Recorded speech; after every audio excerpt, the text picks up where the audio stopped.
Gotovo, da krenemo. Vozi, Miško. Pa nećemo valjda sa ciganima da se vozimo. Vozi se svako ko plati kartu.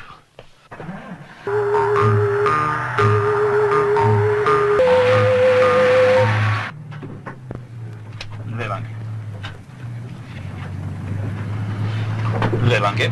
Kakav je to način da naplaćujete tako skupo karte? To je mnogo je stvarno. Ko hoće nek izvoli, ko neće, drum je džabe. Čiča.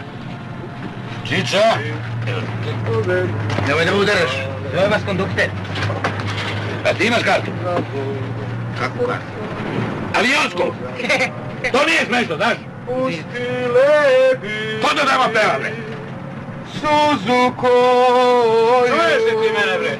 Sad rekao da ne pevaš? A? Meni kažu. Tebi? Pijane putnike neš da vozim. Pre svega ja uopšte nisam pijan. Evo da ima da čutiš. Samo mi još to palilo i trezi da počne da mi pevaju. Pa jel onda mogu da plačem? Ale ja ako te propustim kroz šake plakat će, znaš kako? Čiča, hoćeš da zaustavim autobus i da ti izbacim napolje. Tebi izgleda ne vredi govoriti. Da te pitam nešto pošteno. Mogu da se vozim bez karte? Nosim sinu pare u vojsku i zauvarim je svaki dinar. Karta mora da se kupi. A pusti Čiču, sreće ti. Nećeš da propadneš zbog dve banke. Vidiš da je sirotinja. Ma ko bre sirotinja? Jel ja? Daj 5 karata. Koliko? 5. Da vidimo ko je sirotinja. Dosta ti je jedna. Ili 5 ili ništa. Ama ne može, čoveče. Ne može 5. I nemoj da me nerviraš. Evo ti jedna. Jednu neću. Miško, stani! Koči! Koči, Miško!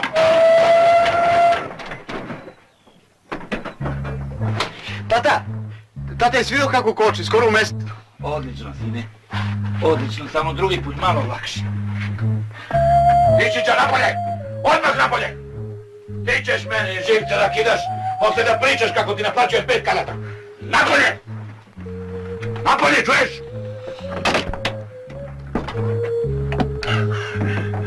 Gdje ćeš ti? Za Beograd. Pa je li ovo stanica pa da ulaziš? Je li ovo stanica? A u autobus mislim stoji. Pa ne stoji za tebe.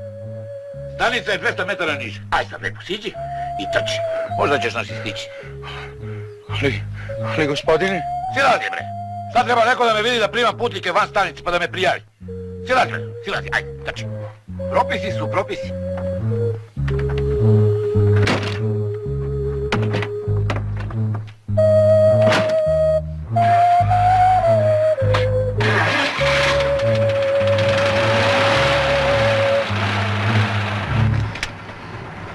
Hoćeš kartu?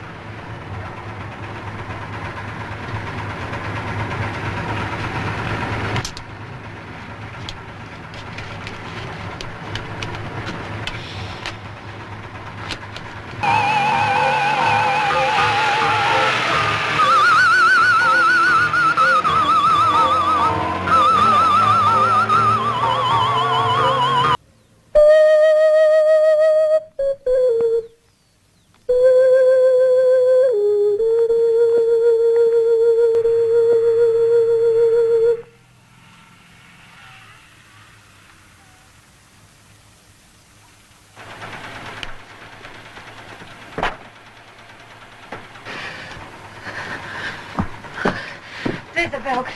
4 banke. Hajde, penji se.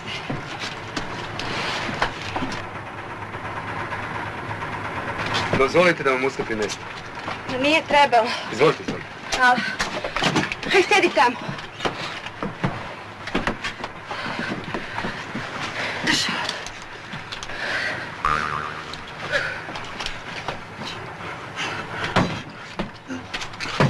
Ma vi ništa normalni. Propisi su propisi.